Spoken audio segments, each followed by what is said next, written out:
ಶಿವಮೊಗ್ಗದಲ್ಲಿ 1 ವರ್ಷದ ಹಿಂದೆ ನಾಪತ್ತೆಯಾಗಿದ್ದ ಬಾಲಕಿಯ ಕೇಸ್ಗೆ ಇದೀಗ ಟ್ವಿಸ್ಟ್ ಸಿಕ್ಕಿದೆ.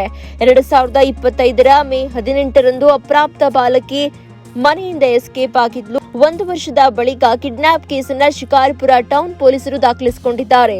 ಕಿಡ್ನಾಪ್ ಕೇಸ್ನಡಿ ಸದ್ಯ 4ರನ್ನ ಬಂಧಿಸಲಾಗಿದೆ. ಪಿಜಿ ಮಾಲೀಕರಾದ ಸೌಭಾಗ್ಯ, ಗಂಗಾನಾಯ್ಕ್, ರಂಜಿತಾ ಹಾಗೂ ಪಿರಿಯಾ ನಾಯ್ಕ್ ಎಂಬುವರನ್ನ ಪೊಲೀಸರು ಬಂಧಿಸಿದ್ದಾರೆ. ಶಿಕಾರಿಪುರ ತಾಲೂಕು ವ್ಯಾಪ್ತಿಯ ಗ್ರಾಮದಲ್ಲಿ ಅಪ್ರಾಪ್ತ ಬಾಲಕಿಯೊಬ್ಬಳು ನಾಪತ್ತೆಯಾಗಿದ್ಲು. ಈ ಸಂಬಂಧ ನಾಪತ್ತೆ ಕೇಸನ್ನ ಬಾಲಕಿಯ ತಂದೆ ದಾಖಲಿಸಿದ್ರು. ಇದೀಗ 1 ವರ್ಷದ ಬಳಿಕ ಕಿಡ್ನಾಪ್ ಕೇಸನ್ನ ದಾಖಲಿಸಿ ಪೊಲೀಸರು 4ರನ್ನ ಬಂಧಿಸಿದ್ದಾರೆ. ಪೊಲೀಸರ ತನಿಖೆಯ ವೇಳೆ ಅಚ್ಚರಿಯ ಅಂಶವೊಂದು ಬೆಳಕಿಗೆ ಬಂದಿದೆ. 2025ರ ಮೇ 18ರಂದು ಶಿಕಾರಿಪುರ ಪಟ್ಟಣದ ಪಿಜಿಯಲ್ಲಿ ಅಪ್ರಾಪ್ತೆ ಆತ್ಮಹತ್ಯೆ ಮಾಡಿಕೊಂಡಿದ್ಲು ಅನ್ನುವಂತಹ ಮಾಹಿತಿ ಇದೆ. ಗಂಗಾನಾಯ್ಕ್, ಸೌಭಾಗ್ಯ ಹಾಗೂ ರಂಜಿತಾ ಗಲಾಟೆ ಹಾಗೂ ವಾಗ್ವಾದದ ಹಿನ್ನೆಲೆ ಪಿಜಿಯ ಬಾತ್ರೂಮ್ನಲ್ಲಿ ಬಾಲಕಿ ಆತ್ಮಹತ್ಯೆಯನ್ನ ಮಾಡಿಕೊಂಡಿದ್ಲು. ಬಳಿಕ ಪೊಲೀಸರಿಗೆ ತಿಳಿಸದೆಯೇ ತಾವೇ ಮೃತದೇಹವನ್ನ 4ರು ವಿಲೇವಾರಿ ಮಾಡಿದ್ದಾರೆ. ವಿಚಾರಣೆ ವೇಳೆ ಮೃತ ಬಾಲಕಿ ಶವವನ್ನ ಗೌಪ್ಯವಾಗಿ ರವಾನೆ ಮಾಡಿರುವುದು ಬೆಳಕಿಗೆ ಬಂದಿದೆ. ಉತ್ತರ ಕನ್ನಡದ ಸಿದ್ದಾಪುರ ತಾಲೂಕಿನ ಮಾವಿನಗುಂಡಿ ಬಳಿ ಶವ ಎಸೆದು ಆರೋಪಿಗಳು ಎಸ್ಕೇಪ್ ಆಗಿದ್ರು. ಸೂಟ್ಕೇಸ್ನಲ್ಲಿ ಮೃತಳ ಶವ ತೆಗೆದುಕೊಂಡು ಹೋಗಿದ್ರು ಆರೋಪಿಗಳು. ಸೂಟ್ಕೇಸ್ ಸಮೇತ ಬಾಲಕಿ ಶವ ಎಸೆದು ಬಂದಿದ್ರು. ಆರೋಪಿಗಳು ಕರೆದೊಯ್ತಾ ಇರುವಂತಹ ಶವ ಎಸೆದ ಸ್ಥಳ ಸದ್ಯ ಪತ್ತೆಯಾಗಿದ್ದು, ಸೂಟ್ಕೇಸ್ನ ಒಳಭಾಗದಲ್ಲಿ ತಲೆಬುರುಡೆ ಹಾಗೂ ಮೂಳೆ ಪತ್ತೆಯಾಗಿದೆ. ಮೃತದೇಹದ ಅವಶೇಷ ಎಫ್ಎಸ್ಎಲ್ಗೆ ರವಾನೆ ಮಾಡಲಾಗಿದ್ದು, ಪೊಲೀಸರು ಹೆಚ್ಚಿನ ತನಿಖೆಯನ್ನ ಮಾಡುತ್ತಿದ್ದಾರೆ. 8ನೇ ತರಗತಿಯಲ್ಲಿ ಓದ್ತಾ ಇದ್ದಂತಹ ಯುವತಿ ಕೆಲಸ ಹುಡುಕ್ತಾ ಶಿಕಾರಿಪುರಕ್ಕೆ ಬಂದಿದ್ಲಂತೆ. ಪಿಜಿಯಲ್ಲಿ ಆರೈಕೆ ಮಾಡಿಕೊಳ್ಳುವುದಾಗಿ ನಂಬಿಸಿ ಈ ಒಂದು ಸೌಭಾಗ್ಯಳನ್ನ ಬಿಟ್ಟುಕೊಟ್ಟಿದ್ರಂತೆ. ತಾಯಿ ಕಳೆದುಕೊಂಡು ಅನಾಥಳಾಗಿದ್ದ ಅಪ್ರಾಪ್ತ ಬಾಲಕಿ ತಂದೆಯ ಕುಡಿತದಿಂದ ಬೇಸತ್ತಿದ್ಲು. ಹೀಗಾಗಿ ಮನೆಗೆ ಹೋಗದೆ ಪಿಜಿಯಲ್ಲೇ ವಾಸ ಮಾಡಿಕೊಂಡಿದ್ಲು. ಇದೀಗ ಯುವತಿ ಆತ್ಮಹತ್ಯೆ ಮಾಡಿಕೊಂಡಿದ್ದಾಳೆ ಎನ್ನುವಂತಹ ಮಾಹಿತಿ ಸಿಕ್ಕಿದೆ. ಆದ್ರೆ ಇದು ಆತ್ಮಹತ್ಯೆಯ ಕೊಲೆಯ ಅನ್ನೋದ್ರ ಬಗ್ಗೆ ಸದ್ಯ ಪೊಲೀಸರು ಹೆಚ್ಚಿನ ತನಿಖೆಯನ್ನ ಮಾಡ್ತಿದ್ದಾರೆ. ನಾನು ತರಲಗಡದವನು ಸರ್. ತರಲಗಡದವನು ನಮ್ಮ ತಂಗಿ ಮನೆಯಾಗಿದ್ದೆ ಸರ್. ಮನೆ ಬಿತ್ತೋಗಿತ್ತು ಇದ್ದಾಗ ನಮ್ಮ ತಂಗಿ ಮನೆ ಆಶ್ರಮದೊಳಗೆ ಇದ್ವಿ. ನನ್ನ ಮಗಳು ನಾನು ಇದ್ದಾಗ ಏಕದಮ್ ಬಂದು ನಾಗರಾಜನವರು ಮತ್ತು ಉಮ್ಮಕ್ಕ ಪ್ರದೀಪ್ ಪಂಚಿ ಅವ್ರು ಬಂದು ಪರ್ಮಿಷನ್ ನೀನೇನು ಅಲ್ಲಿ ಇಲ್ಲಿಂದ ಬಿಟ್ಟು ಇಲ್ಲೇ ನಮ್ಮ ಅಕ್ಕ ಐತಿ ಅಕ್ಕನ ಪಿ.ಜಿ ಆಗಿ ಬಿಡ್ತೀವಿ. ಏನೇ ಒಂದು ಮದುವೆ ಖರ್ಚು ನಿಮ್ಮ ಕಾಯಿಲೆ ಖರ್ಚು ಎಲ್ಲ ನೋಡ್ಕೊತೀವಿ ಅಂತ ಹೇಳಿದ್ರು ಸರ್. ಹುಡುಗಿಗೆ ನಾಪತ್ತೆ ಮಾಡಬೇಕಾದ್ರೆ ನನಗೆ ನ್ಯಾಯ ದೊರಕಿಸ್ಕೊಡಿ. ನಮ್ಮ ಮಗಳಿಗೆ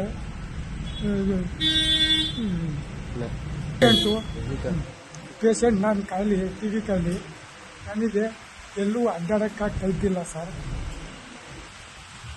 ನಾನು ಹೋಗಿ ಕೇಳಿದೆ, ನನ್ನ ಮಗಳು ಎಲ್ಲೈತಪ್ಪ ಅಂತ ಕೇಳಿದೆ. ಅದು ಅವಾಗಲೇ ಬೋರ್ಡ್ ಹೋಗ್ಬಿಡ್ತು. ಮತ್ತೊಂದು ಮಾತು ಹೇಳ್ಬೇಕಾಯ್ತು ಸರ್ ನೀವು ನನಗೆ. ನಾನೇನು ಬಾರಿ ಒಂದು 5-6 ಕಿಲೋಮೀಟ್ರ್ ಒಳಗೈತಿ ಅದೇ ಊರು ತರಲ್ಲ. ಒಂದು ಮಾತು ತಿಳಿಸ್ಬೇಕಾಯ್ತು. ಬೆಂಗಳೂರಿಗೆ ಇದ್ದೀನಿ, ಮಂಗಳೂರಿನಾಗ ಇದ್ದೀನಿ ಅಂತ ನನಗೆ ನ್ಯಾಯ ಆಗೈತಿ. ನನ್ನ ಮಗಳಿಗೆ ಒಂದು ನ್ಯಾಯ ಶಿಕಾರಿಪುರ ನಗರ ವ್ಯಾಪ್ತಿಯಲ್ಲಿ ಒಂದು ಮಿಸ್ಸಿಂಗ್ ಪ್ರಕರಣ 3ನೇ ತಾರೀಕು ಜುಲೈ ತಿಂಗಳಲ್ಲಿ ರಿಜಿಸ್ಟರ್ ಆಗುತ್ತೆ. ಸಂಗೀತ ಅನ್ನೋ ಅಪ್ರಾಪ್ತೆ ಸಂಗೀತ ಅನ್ನೋ ಅಪ್ರಾಪ್ತೆ ಸುಮಾರು 16.5 ವರ್ಷ. ಅವಳು ಹೋದ ವರ್ಷ 18/6/2025ಕ್ಕೆ ಮಿಸ್ಸಿಂಗ್ ಆಗಿದ್ದಾಳೆ ಅಂತ ಅವ್ರ ತಂದೆಯವರು ಬಂದು ಒಂದು ಕಂಪ್ಲೇಂಟ್ ಕೊಡ್ತಾರೆ. ಈ ತಿಂಗಳು ಜುಲೈ 3ಕ್ಕೆ ಅವ್ರ ತಂದೆಯವರು ಬಂದು ನಮಗೆ ಒಂದು ಕಂಪ್ಲೇಂಟ್ ಅನ್ನು ಕೊಡ್ತಾರೆ. ಆ ಕೇಸಲ್ಲಿ ನಾವು ನಮ್ಮ ಇನ್ವೆಸ್ಟಿಗೇಷನ್ ಮುಂದುವರಿಸಿದಾಗ ಈ ಹೆಣ್ಮಗು, ಈ ಅಪರಾಧತೆ ಬಾಲಕಿ ಅದೇ ದಿನ 18/6/2025ರಂದು ಅಲ್ಲೊಂದು ಯಾವ ಪಿಜಿಯಲ್ಲಿ ಇರ್ತಾ ಇತ್ತು ಆ ಪಿಜಿಯಲ್ಲೇನೆ ನೇಣಿಗೆ ಶರಣಾಗಿರ್ತಾಳೆ ಅವಳು. ಈ ವಿಚಾರವನ್ನ ಅವರು ಯಾರಿಗೂ ತಿಳಿಸ್ತೇನೆ ಒಂದು 4 ಜನ, ಮೊದಲನೇದಾಗಿ ಪಿಜಿ ಓನರ್ ಆದಂತ ಸೌಭಾಗ್ಯ, 2ನೇದು ಗಂಗಾನಾಯಕ್, 3ನೇದು ರಂಜಿತಾ, 4ನೇದು ಪಿರಿಯಾ ನಾಯ್ಕ್ ಅಂತ. ಈ 4 ಜನ ಸೇರಿ ಆ ಬಾಡಿಯನ್ನ ಅವರು ಡಿಸ್ಪೋಸ್ ಮಾಡ್ತಾರೆ. ಸಿದ್ದಾಪುರ ಲಿಮಿಟ್ಸ್ ಮಾವಿನಗುಂಡಿ ಅಲ್ಲಿಗೆ ಒಂದು ಸೂಟ್ ಕೇಸಲ್ಲಿ ಅವಳ ಬಾಡಿಯನ್ನ ಮಡಚಿ ತಗೊಂಡು ಹೋಗಿ ಅಲ್ಲಿ ಡಿಸ್ಪೋಸ್ ಮಾಡ್ತಾರೆ.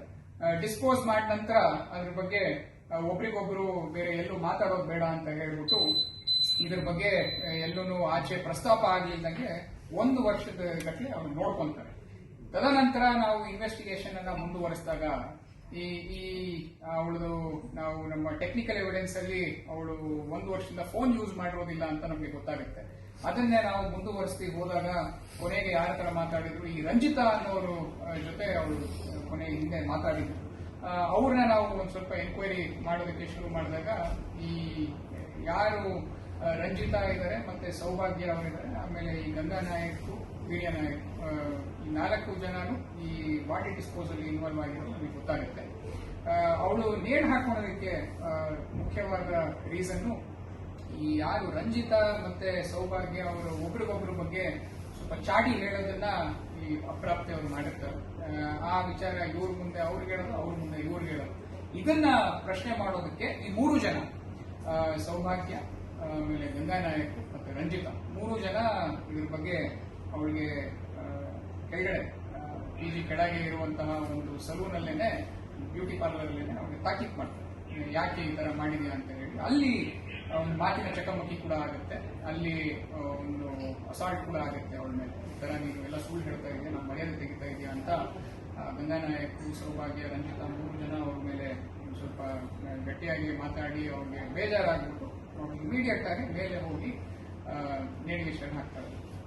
ಇದನ್ನ ತಿಳಿದ ನಂತರ ಇವರು ಪೊಲೀಸ್ಗೆ ಇಂಟಿಮೇಷನ್ ಕೊಡದಲೆ ಬಾಡಿಯನ್ನ ಅವತ್ತು ರಾತ್ರಿ ವೀರ್ಯ ನಾಯಕನ ಕರೆಸ್ಕೊಂಡು ಒಂದು ಗಾಡಿಯಲ್ಲಿ ಕರ್ಕೊಂಡು ಹೋಗಿ ಸೂಟ್ ಕೇಸಲ್ಲಿ ಬಾಡಿಯನ್ನು ತಗೊಂಡು ಅಲ್ಲಿ ಡಿಸ್ಪೋಸ್ ಮಾಡಿದ್ದಾರೆ. ಸದ್ಯಕ್ಕೆ ನಮಗೆ ಬಾಡಿ ಕಂಟೆಂಟ್ಸ್ ಸಿಕ್ಕಿದೆ, ಅದನ್ನ ನಾವು FSLಗೆ ಕಳಿಸ್ಕೊಟ್ಟಿದ್ದೀವಿ. ಡಾಕ್ಟರ್ ಕೂಡ ಅದನ್ನ ಪರಿಶೀಲನೆಯನ್ನ ಮಾಡಿದ್ದಾರೆ. ಅದರಲ್ಲಿ ಬೇರೆ ಇನ್ನ ಏನು ನಮಗೆ ಎವಿಡೆನ್ಸ್ ಸಿಗುತ್ತೆ ಅದ್ರ ಮೇಲೆ ನಾವು ಮುಂದುವರಿಸ್ತೀವಿ ನಮ್ಮ ಇನ್ವೆಸ್ಟಿಗೇಷನ್. ಇದು ಆಗಿ ಸುಮಾರು 1 ವರ್ಷ ಕಳೆದಿದೆ. ಇದು ಮಿಸ್ಸಿಂಗ್ ಪ್ರಕರಣವನ್ನ ಏನು ನಮ್ಮ ಇನ್ಸ್ಪೆಕ್ಟರ್, DSP ಮತ್ತೆ sub inspector and all staff ಚುಕ್ಕಾಗಿ ಅವರು ಇನ್ವೆಸ್ಟಿಗೇಷನ್ ಮಾಡಿ ಈ ಒಂದು ಸತ್ಯತೆಯನ್ನ ಆಚೆ ತೆಗೆದಿದ್ದಾರೆ. ಇನ್ನು ಇನ್ವೆಸ್ಟಿಗೇಷನ್ ಅಲ್ಲಿ ಬಾಕಿ ಇರೋದ್ರಿಂದ ಬೇರೆ ಏನಾದರೂ ಸತ್ಯಾಸತ್ಯತೆಗಳು ಆಚೆ ಬಂದ್ರೆ ಅದನ್ನು ನಾವು ಪರಿಶೀಲನೆ ಮಾಡಿ ಕಾನೂನಾತ್ಮಕ ಕ್ರಮವನ್ನು ತಗೊಂಡಿದ್ದೀವಿ. ಸರ್, ಅಲ್ಲಿ PGಲಿ ಇಲ್ಲಿಗಲ್ ಆಕ್ಟಿವಿಟೀಸ್ ಏನಾದ್ರು ನಡೀತಾ ಇಲ್ಲ, ಇದ್ದಾರೆ? ಆ ತರ ಏನೂ ಇಲ್ಲ. PG was fine. PGನ ಅವರು ಅದರಲ್ಲಿ, ಯಾಕಂದ್ರೆ ಈ ಸೌಭಾಗ್ಯ ಅನ್ನೋರು ಆ ಹುಡುಗಿನ ಆಲ್ಮೋಸ್ಟ್ ಮಗಳ ತರಾನೇ ಬೆಳೆಸ್ತಾ ಇದ್ರು. ಆ ತರ ಬೇರೆ ಏನು ಆಕ್ಟಿವಿಟೀಸ್ ನಡೀತಾ ಇರ್ತಿಲ್ಲ.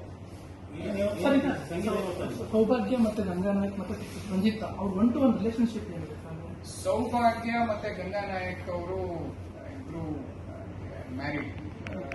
Ranjita she was staying in the PG. ಸಂಗೀತಾಗೆ ಅವರು ರಂಜಿತಾ ಫ್ರೆಂಡ್ ಆಗ್ತಾರೆ, ಪರಿಚಯ ಆಗ್ತಾರೆ ಅಷ್ಟೇ, nothing more than that. Veerya Nayak ಮತ್ತೆ ರಂಜಿತಾ ಅವರು ಇಬ್ರು ಅವರಿಬ್ರು ಮತ್ತೆ ಫ್ರೆಂಡ್ಸ್, ಒಟ್ಟಿಗೆನೆ ಅವರು ಒಂದು ಸಂಬಂಧ ಇತ್ತು ಅಂತ ನಮಗೆ. ಸಂಗೀತ 8ನೇ ಕ್ಲಾಸ್ ಆದ್ಮೇಲೆ ಅವಳು ಶಾಲೆಗೆ ಹೋಗಿಲ್ಲ, ಶಾಲೆನ ಬಿಟ್ಬಿಟ್ಟಿದ್ದಾಳೆ. ಕೆಲಸ ಮಾಡೋದಕ್ಕೆ ಅಂತ ಹುಡುಕೊಂಡು 2-3 ಕಡೆ ಅವಳು ಬಂದಿದ್ದಾಗ ಈ PGಯಲ್ಲಿ ಅವಳಿಗೆ ತಾಯಿ ಇರೋದಿಲ್ಲ. ತಾಯಿಯವರು ಬೇರೆಯವ್ರ ಜೊತೆ ಹೋಗಿದ್ದಾರೆ. ತಂದೆಯವರು ಕೂಡ ಆಲ್ಕೋಹಾಲಿಕ್, ಅವರು ಕೂಡ ಅವ್ರ ಮೇಲೆ ಕಾಳಜಿಯನ್ನು ವಹಿಸ್ತಿದ್ದರಿಂದ ಅವ್ರು PGಗೆ ಬಂದು ಈ ಸೌಭಾಗ್ಯ ಅವರು ಅವ್ರನ್ನ ನೋಡ್ಕೊಂತಾರೆ. ತರಳಘಟ್ಟ ಅಂತ ಒಂದು ಗ್ರಾಮ, ಅಲ್ಲಿ ಅವಳು ಅವರ ನೇಟಿವ್ ಬಂದು. ಇದರ ಬಗ್ಗೆ ಇನ್ನೂ ನಮ್ಮ ಇನ್ವೆಸ್ಟಿಗೇಷನ್ ಜಾರಿಯಲ್ಲಿದೆ. ಬೇರೆ ಏನಾದರೂ ನಮಗೆ ಕಂಟೆಂಟ್ಸ್ ಇನ್ವೆಸ್ಟಿಗೇಷನ್ ಸೈಂಟಿಫಿಕ್ ಎವಿಡೆನ್ಸ್ ಕಂಡು ಬಂತು ಖಂಡಿತವಾಗ್ಲೂ ಅದನ್ನು ಕೂಡ ನಾವು ಸರ್, ಈಗ 1 ವರ್ಷ ಗೌಪ್ಯತೆ ಕಾಪಾಡಿಕೊಂಡಿರ್ತಾರೆ. ಈಗ ರಂಜಿತಾ ಮತ್ತೆ ಪ್ರಿಯನಾಯಕನ ಗಲಾಟೆಯಿಂದ ಈ ವಿಷಯ ಹೌದು. ಇದು ಆಕ್ಚುಲಿ ಒಂದು ಇನ್ವೆಸ್ಟಿಗೇಷನ್ ಇನ್ನೊಂದು ವಿಚಾರ ತಿಳಿದಿದ್ದು, ಅವ್ರು ಏನ್ ಗೌಪ್ಯತೆಯನ್ನ ಕಾಪಾಡಿಕೊಂಡಿದ್ದಾರೆ, ರಂಜಿತಾ ಮತ್ತೆ PA ನಾಯಕ್ ನಡುವೆ ಆಗುವ ಒಂದು ಜಗಳದಿಂದ ಇದು ನಮಗೆ ಒಂದು ಕ್ಲೂ ಸಿಕ್ಕಿ ಅಲ್ಲಿ ನಮ್ಮ ಇನ್ವೆಸ್ಟಿಗೇಷನ್ಗೆ ಹೆಲ್ಪ್ ಆಗಿದೆ. ಅಲ್ಲಿ ನಮಗೆ ಡೀಟೇಲ್ಸ್ ಮಾಹಿತಿ ಏನ್ ನಡೆದಿದೆ, ಈ ಘಟನಾಘಟನೆಗಳ ಬಗ್ಗೆ ನಮಗೆ ಅಲ್ಲಿ ಸ್ವಲ್ಪ ಒಂದು ತಿರುಳು ಸಿಕ್ಕಿ ಅದನ್ನೇ ಫಾಲೋ ಅಪ್ ಮಾಡ್ಕೊಂಡು ಹೋಗಿ ನಮ್ಮ ಇನ್ವೆಸ್ಟಿಗೇಷನ್. ಸರ್, ಈ ಕೇಸ್ ರಂಜಿತಾ ಅವ್ರದ್ದು ಮೊದಲು ಒಂದು ಮ್ಯಾರೇಜ್ ಆಗಿತ್ತು. ಅದಾದ್ಮೇಲೆ ಇವಾಗ ಅವರು PA ನಾಯಕ್ ಜೊತೆ ಸದ್ಯಕ್ಕೆ ಜೊತೆಗಿದ್ದಾರೆ ಅಂತ ನಮಗೆ ಪ್ರಾಥಮಿಕವಾಗಿ ಗೊತ್ತಾಗ್ತದೆ. ಸರ್, ಈ ಕೇಸಲ್ಲಿ ಪೊಲೀಸರು ಅವರು ಇನ್ವಾಲ್ವ್ ಆಗ್ಯಾರ ಅಂತ ಅಂದ್ರೆ ಹೆಲ್ಪ್ ಮಾಡೋದಕ್ಕೆ ಆ ಟೈಮಲ್ಲಿ ಅದ್ರ ಬಗ್ಗೆ ಇನ್ನೂ ನಮಗೆ ಇನ್ವೆಸ್ಟಿಗೇಷನ್ ಅಲ್ಲಿ ಕಂಡು ಬಂದಿಲ್ಲ. ಆ ತರ ಏನಾದ್ರು ಕಂಡು ಬಂದ್ರೆ ನೀವು ಸಣ್ಣ ಆಗ್ಬೇಕಲ್ವಾ, ಅದು ಒಂದು ಉತ್ತಮ ಆಹಾರದಿಂದ ಸಣ್ಣ ಆಗ್ಬೇಕಲ್ವಾ. ಪ್ರತಿದಿನ ನಮ್ಮ ಜೀನಿ ಸ್ಲಿಮ್ ನ ಯೂಸ್ ಮಾಡಿ ಯಾವುದೇ ಸೈಡ್ ಎಫೆಕ್ಟ್ ಇಲ್ದಂಗೆ ನೀವು ಸಣ್ಣ ಆಗ್ತೀರಾ.